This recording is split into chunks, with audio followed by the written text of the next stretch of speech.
샬롬 샬롬 샬롬 샬롬.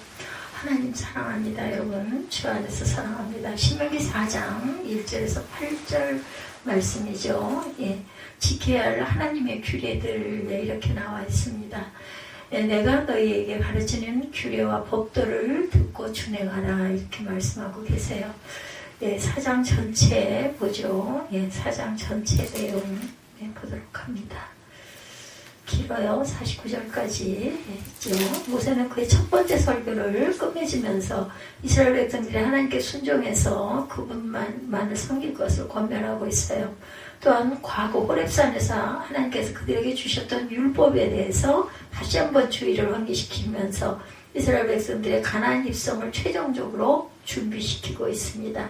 하나님께 순종하고 오직 그분만 섬겨라. 이스라엘 백성들에게만 주어진 율법이다. 이렇게 말씀하고 있죠. 이스라엘은 이제 내가 너희에게 가르치는 규례와 법도를 듣고 준행하라. 그러면 너희가 살 것이요 너희 조상의 하나님 야훼께서 너희에게 주시는 땅에 들어가서 그것을 얻게 되리라. 내가 너희에게 명령하는 말을 너희는 가감하지 말고 내가 너희에게 내린 너희 하나님 야훼의 명령을 지키라. 야훼께서 바알보올의 일로 말미암아 행하신 바를 너희가 눈으로 보았거니와 바알보올을 따른 모든 사람을 너희 하나님 야훼께서 너희 가운데 멸망시키셨으되 오직 너희 하나님 야훼께서 부터 떠나지 않는 너희는 오늘까지 생존하니까 어디에부터? 하나님께 붙어있던 너희는 오늘까지 죽지 않고 살았다. 내가 나의 하나님 야훼께서 명령하신 대로 규례와 법도를 너희에게 가르쳤나니 이는 너희가 들어가서 기업으로 차지할 땅에서 그대로 행하게 하려 함인즉 너희는 지켜 행하라. 이것이 여러 민족 앞에서 너희의 지혜요 너희의 지식이라. 그들이 이 모든 규례를 듣고 이르기를 이 큰 나라 사람은 과연 지혜와 지식이 있는 백성이로다 하리라. 우리 하나님 야훼께서 우리가 그의 기도할 때마다 우리에게 가까이 하심과 같이 그 신이 가까이 함을 얻은 큰 나라가 어디 있느냐. 오늘 내가 너에게 선포하는 율법과 같이 규례와 법도가 공의로운 큰 나라가 어디 있느냐 이렇게 말씀하고 있습니다. 첫 번째 설교 마무리 부분입니다. 그리고 상세하게 언급한 율법에 대해서 이야기하기에 앞서서 이 세상에서 율법을 받은 민족은 이스라엘밖에 없다 이렇게 말하죠. 그러므로 이스라엘 백성들은 그 명령에 대해서 가감하지 말고 그것을 지키기 위해서 노력하라. 이 율법은 모세가 말하는 대로 듣고 준행하면 살 길이 열리는 무슨 법? 하나님의 법이다. 그리고 현재 이 말씀을 듣고 있는 신세대는 그것을 체험한 세대입니다. 왜냐하면 그들의 부모 세대는 하나님의 말씀을 지키지 못하고 불순종해서 결국 광야에서 모두 다 죽었어요. 그죠? 이러한 하나님의 말씀을 시대를 초월해서 오늘날 우리 모든 성도에게 생명을 주시는 유익한 법이다. 이스라엘 백성들은 율법을 지킬 것이라고 말씀하고 있죠. 여호수아 13장 6절입니다. 아론이 그들의 손에서 금 고리를 받아 부어 조각 칼로 세게 송아지 형상을 만드니 그들이 말하되 이스라엘의 이는 너희를 애굽 땅에서 인도하여 낸 너희의 신이로다 하는지라. 그들이 그죠? 모세가 돌판 받으러 올라간 사이에 이렇게 반역을 하죠. 율법 지킴의 축복입니다. 잠언 28장 7절입니다. 또 야곱이 부모의 명을 따라 바단 아람으로 갔으며 이렇게 말씀하고 있어요. 그리고 8절에도 에서가 또 먼저 가나안 사람들의 딸들이 그의 아버지 이삭을 기쁘게 하지 못하는지라 말씀하고 있습니다. 잠언 28장 7, 8절입니다. 하나님께 순종해서 섬길 것을 요구하고 계시죠. 모세는 이스라엘의 신세대에게 권면하기를 이제 장차 가나안 땅에 들어가면 하나님의 율법을 잘 지키면서 하나님께 순종해 오직 그만을 섬기라 이렇게 말하고 있어요. 그래야 이스라엘의 열국 중에서 출중해져서 지혜와 지식 있는 백성이라는 칭찬을 들을 것이다. 또한 하나님께서는 자기 백성들이 순종할 때 그들과 함께 하시고 그들의 기도를 들어주실 것이다. 이런 하나님은 역시 오늘날에도 동일하신 속성을 가지고 계시다는 것. 그래서 하나님께서는 오늘날에도 우리 성도들에게 순종과 섬김을 원하시고 우리에게 은혜 베푸시기를 기뻐하신다고 말씀합니다. 율법에는 야훼의 뜻이 이렇게 표현이 되죠. 로마서 7장 7절에서 9절입니다. 그런즉 우리가 무슨 말을 하리요? 율법이 죄냐? 그럴 수 없느니라. 율법으로 말미암지 않고는 내가 죄를 알지 못하였으니 곧 율법이 탐내지 말라 하지 아니하였다면 내가 탐심을 알지 못하였으리라 말씀하죠. 몽학 선생이 다 하죠. 율법이. 그러나 제가 기회를 타서 계명으로 말미암아 내 속에서 온갖 탐심을 이루었나니 이는 율법이 없으면 죄가 죽은 것임이라 말씀합니다. 율법이 있어서 이게 잘못된 거다, 죄다 이걸 알았기 때문에 내가 이게 탐심이라는 걸 알았다는 거죠. 전에 율법을 깨달지 못했을 때는 내가 살았더니 계명이 이름에 죄는 살아나고 나는 죽었도다. 율법의 완전성이 시편 19편 7절에서 8절까지 증거합니다. 야훼 율법을 완전하여 영혼을 소생시키며 야훼 중건은 확실하여 운운한 자를 지혜롭게 하며 야훼 교훈은 정직하며 마음을 기쁘게 하고 야훼 계명은 순결하여 눈을 밝게 하시는도다. 율법을 받은 체험입니다. 호렙산에 경험한 그 경험을 회고하죠. 모세는 호렙산에서 이스라엘이 하나님의 율법을 받던 상황을 회상합니다. 출애굽기 19장 16절에 셋째 날 아침에 우레와 번개가 빽빽한 구름이 산 위에 있고 나팔소리가 매우 크게 들리니 진 중에 있는 모든 백성이 다 떨더라. 출애굽기 10장 1절이에요. 하나님이 이 모든 말씀으로 말씀하여 이르시되 그는 너를 애굽 땅 종되었던 집에서 인도하였네 내 하나님 야훼라 이렇게 말씀하고 있습니다. 당시 이스라엘은 출애굽한 지 얼마 되지 않았고 아직 사회에 정해진 가감도 없는 상태에서 하나님의 율법을 수여받게 되는데 이것은 곧 이스라엘의 사회적인 기반이 되었다. 기본적인 도덕법인 십계명 외에도 시민사회의 생활을 규정하는 시민법이 주어졌고 하나님과의 관계를 구체적으로 규정한 의식법도 있었어요. 그러므로 이 율법이야말로 이스라엘에는 국가의 헌법이고 사회적 규범의 기능을 모두 감당하는 것이다 말할 수가 있죠. 모세가 특히 호렙산의 체험을 강조해서 길게 언급한 것은 그러한 율법의 중요성 때문이다. 반석을 쳐서 물이 나온 호렙산이죠. 출애굽기 17장 6절입니다. 내가 호렙산에 있는 그 반석이 거기서 내 앞에 서리니 너는 그 반석을 치라. 그것에서 물이 나오리니 백성이 마시리라. 모세가 이스라엘 장로들의 목전에서 그대로 행하니라. 율법을 받은 장소가 바로 호렙산입니다. 말라기 4장 4절입니다. 너는 내가 호렙에서 온 이스라엘을 위하여 내 종 모세에게 명령한 법 곧 율례와 법도를 기억하라. 또한 통과 의례로서의 중요성을 가지는 율법 수요 경험입니다. 모세는 지금 신세대들 앞에 놓고 설교하고 있어요.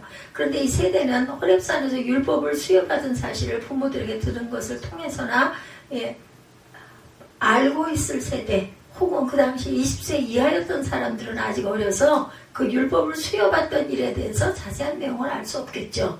그런 상황에서 지금 모세는 율법을 직접 수여받은 증인으로 율법을 수여받던 때의 구체적인 모습을 이야기함으로 중요한 사실을 의도하고 있어요. 그것은 바로 이 율법 수요 경험이 이스라엘 백성들에게는 통과 의례적인 중요성을 가진다는 것, 평생 동안 율법을 지키며 그것을 위해서 살아야 하는 이스라엘 사람들이었기 때문에 율법을 수여받던 경험은 아주 중요한 것이었다. 그래서 모세는 죽기 전에 신세대에게 생생히 인식을 시키고 있어요. 이 일을 통해 이제 가나안에 들어가 가나안 족속들을 몰아내고 그곳에 정착하게 될 이스라엘 백성들을 율법의 중요성을 다시 한번 상기하게 되고 그로 인해 그것을 힘써 지켜나가게 될 것이다. 하나님이 이스라엘의 언약을 세우신 곳이 바로 호렙산이라고 아까 말씀드렸어요. 신명기 5장 2절입니다. 우리 하나님 여호와께서 호렙산에서 우리와 언약을 세우셨나니 이 언약은 여호와께서 우리 조상들과 세우신 것이 아니요 오늘 여기 살아있는 우리 곧 우리와 세우신 것이라 이렇게 말하고 있습니다. 죄로 하나님을 진노케 한 곳이 또한 호렙산입니다. 시편 106편 19절입니다. 그들이 호렙에서 송아지를 만들고 부호 만드는 우상을 경배했다 이렇게 증거합니다. 헛된 형상을 만들지 말라고 호렙산에서 하나님의 어떤 형상도 본 적이 없어요. 모세는 율법의 수요 장면을 회고한 후에 율법의 핵심이라고 할 수 있는 십계명 중 처음 2계명과 연관된 핵심 권면으로 그의 첫 설교를 마무리하려고 합니다. 그것이 바로 야훼의 형상을 여호와의 형상을 만들지 말라는 것, 그리고 이 권면을 실감되게 하는 것이 바로 호렙산에서 어떤 누구나 하나님의 형상을 본 적이 없다는 점입니다. 누구보다도 하나님과 가까이 교제했던 모세 자신도 하나님의 형상을 본 적이 없다고 밝히므로 이후에 이스라엘 백성들이 하나님의 형상을 만들려는 헛된 시도를 막아보고 있어요.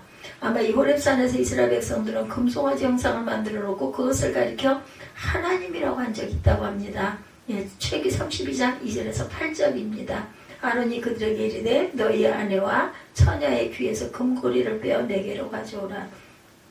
이 아론이 죄를 진 거죠. 모든 백성이 그 귀에서 금고리를 떼어 아론에게로 가져가매 아론이 그들의 손에서 금고리를 받아 부어서 조각 칼로 세계 송아지 형상을 만드니 그들이 말하되 이스라엘아 이는 너희를 애굽 땅에서 인도해낸 너희의 신이로다 하는지라 이렇게 말하고 있습니다. 아론이 보고 그 앞에 제단을 쌓고 이에 아론이 공포하여 이르되 내일은 야외에 절일이니라 성일이라고 하는데 여기서 절일로 나와 있네요. 예, 야외 성일이니라 하니 이튿날에 그들이 일찍 일어나 번제를 드리고 화목제를 드리고 백성이 앉아 먹고 마시며 일어나서 뛰놀더라.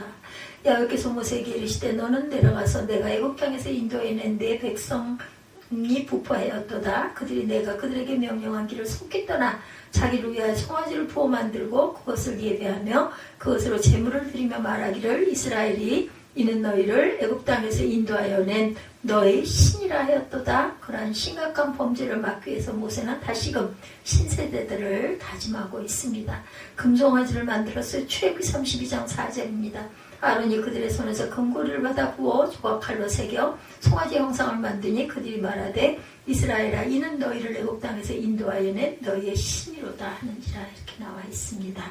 하나님을 잘 섬기는 자의 축복입니다. 율법을 잘 지키고 하나님을 잘 섬기라고 권면하는 모세는 그러한 자가 받을 축복에 대해서 언급하죠.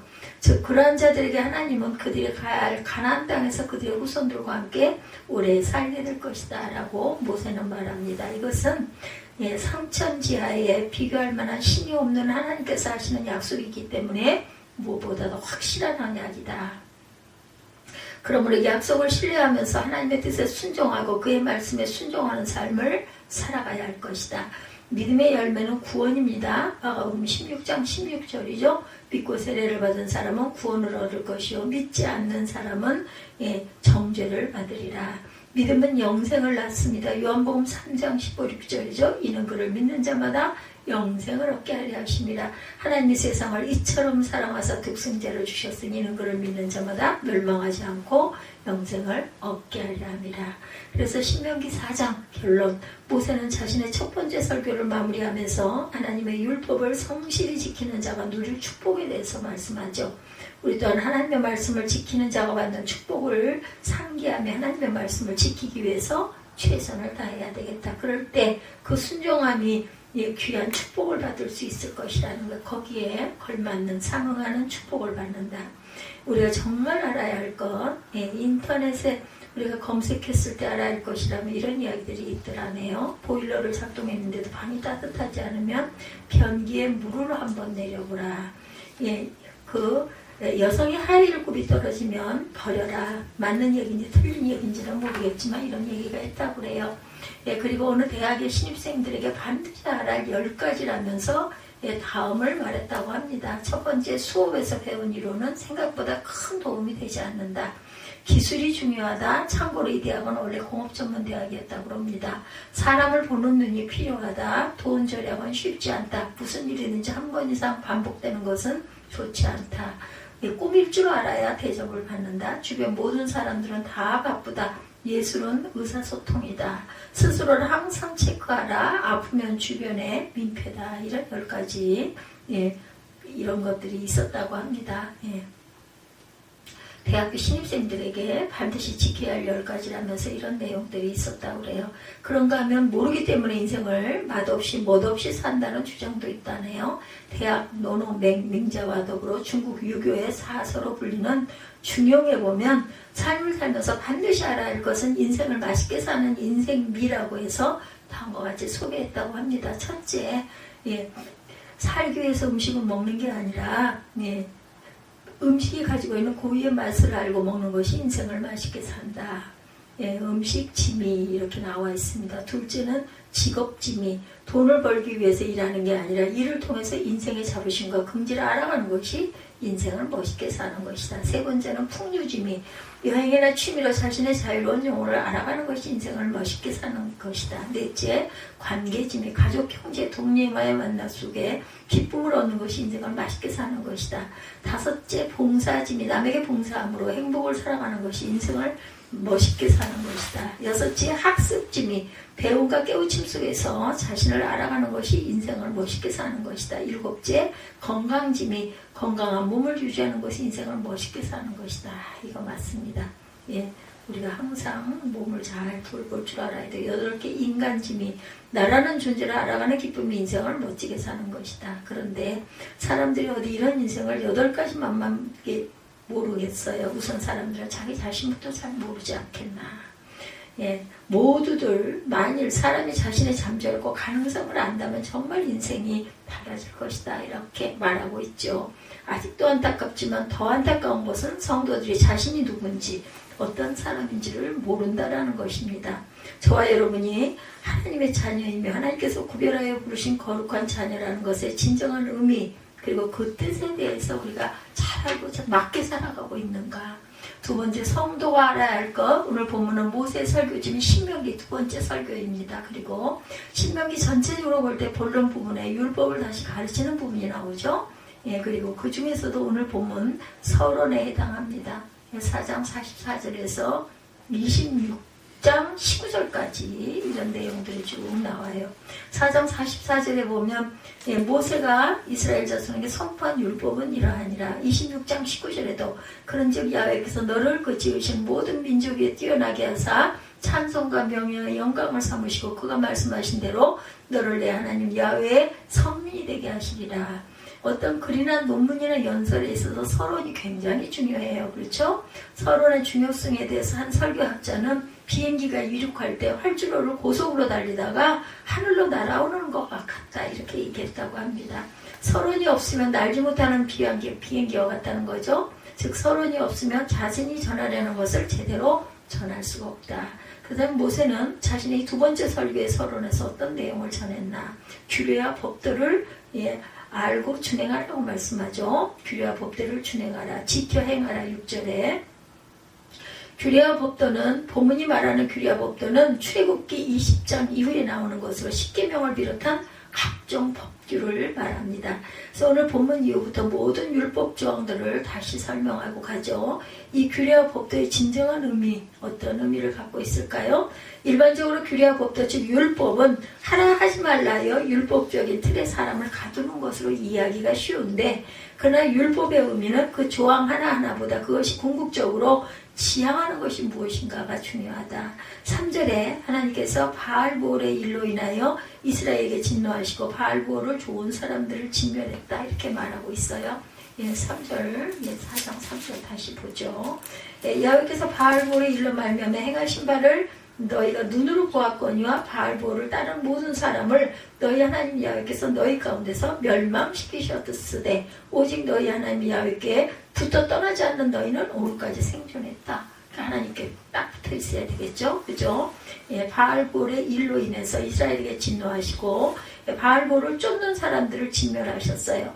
민수기 25장에 나오는 이 사건은 이스라엘 이방 여인과 간음한 후에 그들의 신을 숭배하여 하나님의 진노를 사서 죽임을 당한 사건을 말합니다. 근데 이 일에 대해서 성경은 그들이 우상을 섬기지 말라는 규례를 어겼기 때문에 죽이신 게 아니라 하나님만 사랑하고 하나님이 주신 것으로 감사하며 살아가야 할 사람들이 하나님만 사랑하지 못하고 자기가 좋아하는 것을 따로 두고 있었기 때문에 죽이신 것이다. 이렇게 해석하고 있다고 합니다.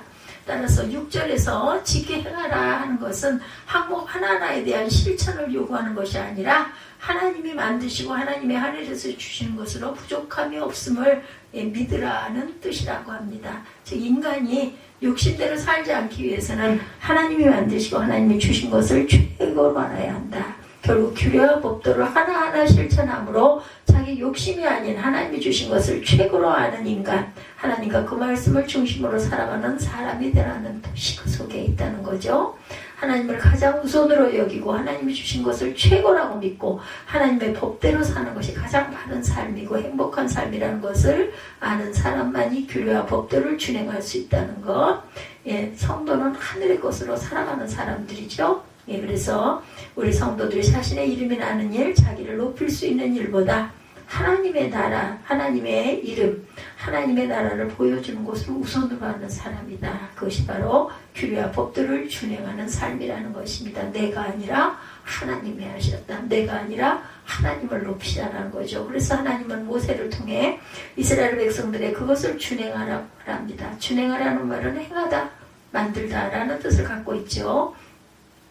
이 단어는 창조시 하나님께서 창조하신 행위와 관련되어 있어요. 따라서 준행하라는 말은 말씀을 자신의 삶으로 실제화되게 해라 라는 뜻을 갖고 있습니다.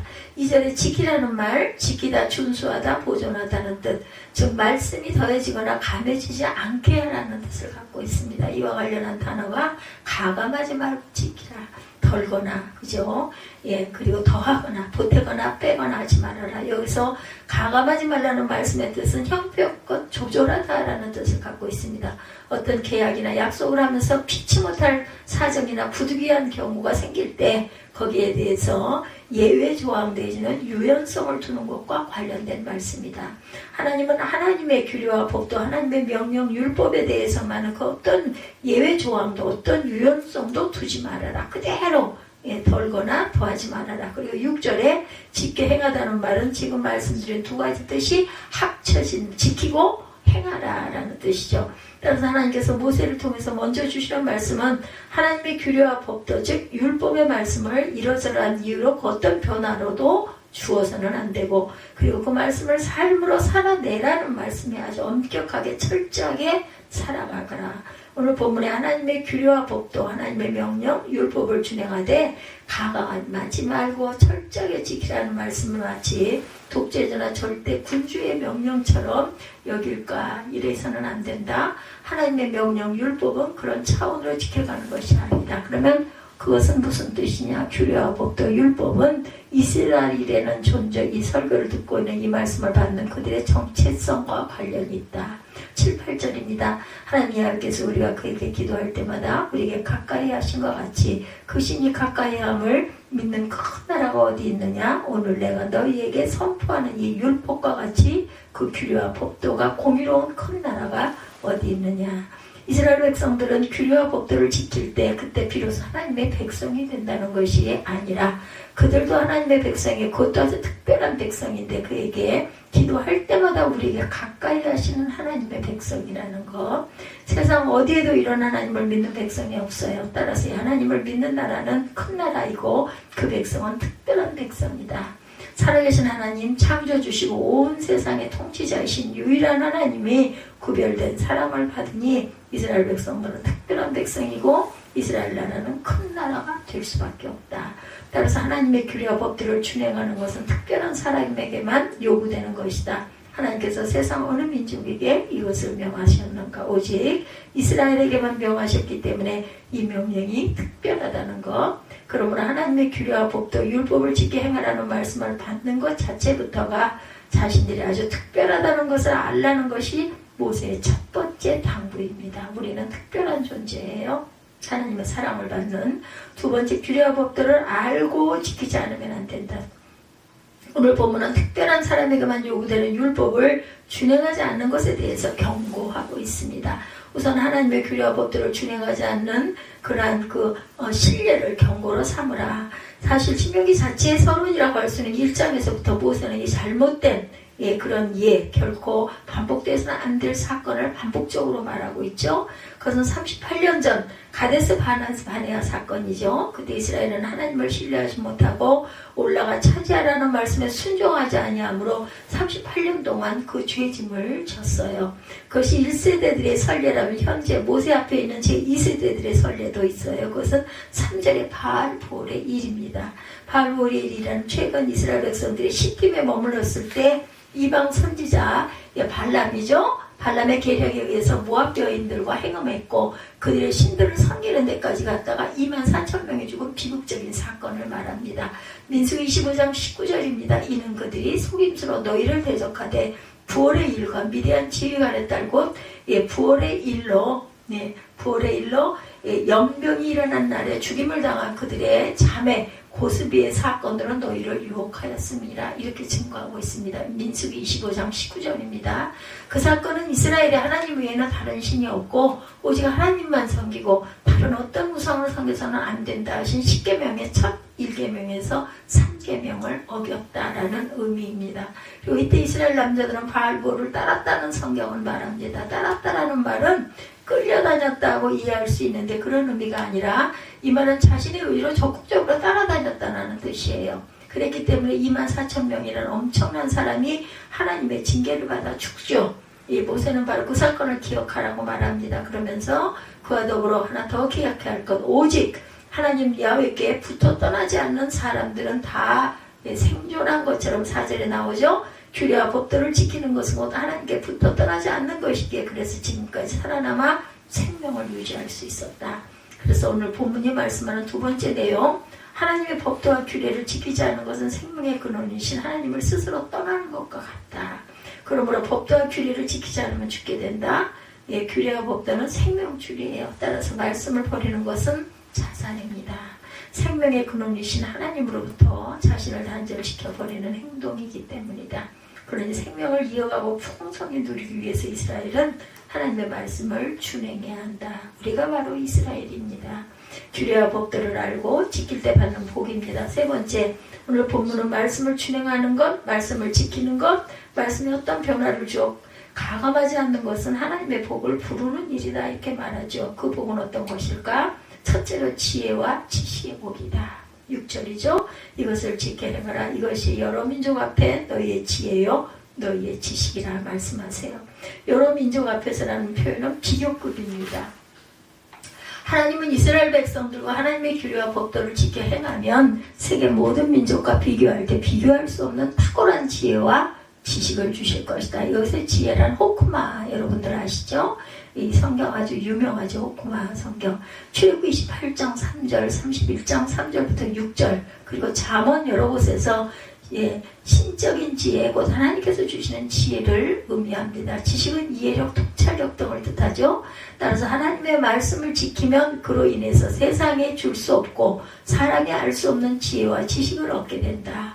사업에 실패한 사업가가 기도를 해서 말씀을 묵상하던 중에 성경에서 그 답을 찾아서 정수기 사업을 해서 성공한 이야기를 여러 사람들이 증거하고 전하고 있습니다. 성경은 이렇게 우리 그 실생활의 지혜와 지식이지만 성경을 지혜와 지식이라 부르는 진정한 이유는 하나님의 말씀인 성경으로부터 참된 지혜와 지식을 얻어서 하나님을 알아가고 경외하게 되기 때문이다. 그리고 선을 추구하고 악을 미워하고 살아갈 수 있기 때문에 악을 버리고 미워하며 악과 싸우는 거룩한 삶을 살 수 있기 때문이다. 또한 성경의 지혜와 지식은 자신을 겸손하게 하며 다른 사람을 높이며 더불어 살아가는 방법을 알게 하기 때문이다.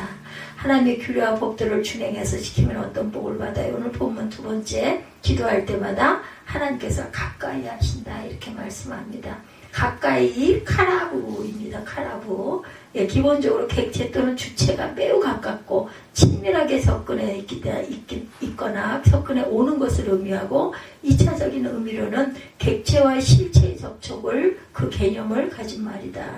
말씀에 순종하는 자가 기도할 때 하나님께서 매우 가깝고 친밀하게 다가오신다는 것, 나아가 몸과 몸으로 접촉하듯 만나주신다는 것 놀랍죠. 하나님께서 여러분에게 다가오시는 길은 두 가지다. 첫째 말씀의 길, 두 번째는 기도의 길입니다. 말씀을 열심히 묵상하십시다. 있더라도 잊어버리더라도 또 듣고 하다 보면요 새겨지더라고요. 이 두 가지는 기차의 레일처럼 같이 있어야 한다. 말씀과 기도. 규례와 법들을 준행하는 것과 기도하는 것. 그러므로 주님은 여러분에게 저와 여러분에게 임하세요.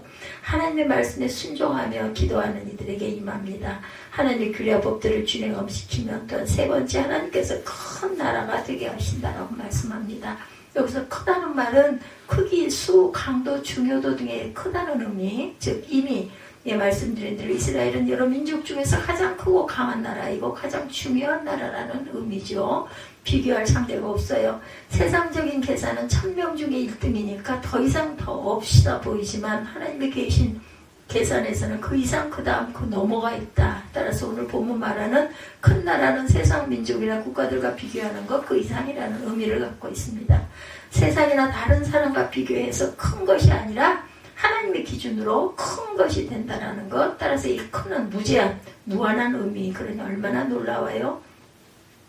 극동방송에 계신 그 김정환 목사님의 장남, 김요셉 목사의 간증입니다.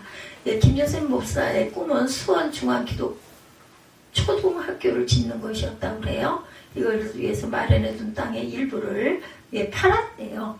땅의 일부, 그 땅 판 돈이 손에 들어오자 아버지 김정환 목사님이 말씀하셨답니다. 11조 먼저 드리고 시작해야지. 김 목사는 전체 건축 예산 중 절반이나 모자라서 여기저기 돈을 끌어다니는 걸 아버지도 아실 텐데 11조를 내라 하시니까 기분이 상했답니다. 그러나 자신도 목사인데 어쩔 수가 없이 꼼짝없이 꽤 많은 돈을 11조로 드렸대요. 그 후 막상 건축을 시작하려고 보니 문제가 한둘이 아니더랍니다. 먼저 학교 부지로 구입한 땅은 산비탈 한가운데 있었고 산을 다듬어야 했고 11조를 내야 했는데 만만치 않은 일이 생겼어요. 진입로를 내야 하는데 근데 11조를 하고 한 달쯤 지났을 때 한국전력 직원들이 이 목사님을 찾아왔대요. 김정환 목사님 아드님이죠. 그리고 그들은 뜻밖의 제안을 하더랍니다. 고압선이 지나가는 길에 학교 설립 계획이 있더군요. 고압선을 지중화하려면 땅이 필요합니다. 둘러보니 저 산 위에 땅이 제격입니다. 그 땅을 저희 축에 팔면 철탑도 없애고 고압선도 지중화하고 진입로도 내드리겠습니다. 이 김 목사님은 땅 위로 고압선이 지나고 있다는 사실을 그때 처음 알았대요. 학교 운동장 위로 고압선이 지나간다고 생각했을 때 끔찍하죠. 위험천만합니다. 그 제안 덕분에 골칫거리였던 서너 가지 문제가 한꺼번에 해결되고 금전적으로도 이득을 보았다고 합니다. 그때 섬광처럼 11조가 떠오르더랍니다. 울며 겨자 먹기로 한 순종이었는데 하나님이 그것을 10배를 돌려주셨다고 합니다. 맞아요. 이런 간증들 많이 하시죠. 하나님의 규례와 법도를 철저하게 지켜 순종하면 반드시 하나님은 공짜가 없으세요. 꼭 돌려받습니다. 어떻게? 30배, 60배, 100배로 돌려받아요. 하나님의 규례와 법도는 여러분을 구속하기 위한 것이 아니라 복 주시려는 것이라는 것 잊지 맙시다. 세 번째, 성도됨을 알고 지키는 것이 복입니다. 성도 여러분 모두가 오늘 본문에 하나님께서 모세를 통해서 규례와 법도, 율법을 준행하라, 지켜 행하라는 명령을 말씀하죠. 율법은 어려워요. 무거운 것이고 하라 하지 말라는 것은 골치 아픈 일이고 얽매이는 것 곧 구속이 되죠. 그러나 오늘 본문은 전혀 다른 차원으로 율법에 접근합니다. 그것은 이스라엘이 규례와 법도를 준행해야 한 이유는 그들에 대해서는 어떤 민족과 비교할 수 없는 특별한 하나님의 백성들이 되었기 때문이에요. 이것은 저와 여러분도 마찬가지입니다. 우리 자신의 가치, 어느 대학 교수가 강의 도중에 갑자기 10만원짜리 수표를 꺼내들더랍니다. 그리고는 이 돈을 가질 사람 손 들어보세요. 그랬더니 모든 학생들이 손을 들었대요. 그걸 본 교수는 10만원짜리 수표를 주먹으로 꽉 쥐어서 구긴 후에 다시 물었답니다.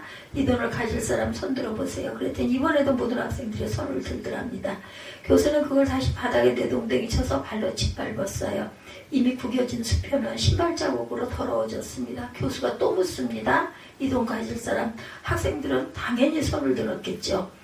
구겨지고 더러워진 10만원짜리 수표일지라도 그 가치는 변하지 않는다는 것을 잘 알고 있는 것 같군요.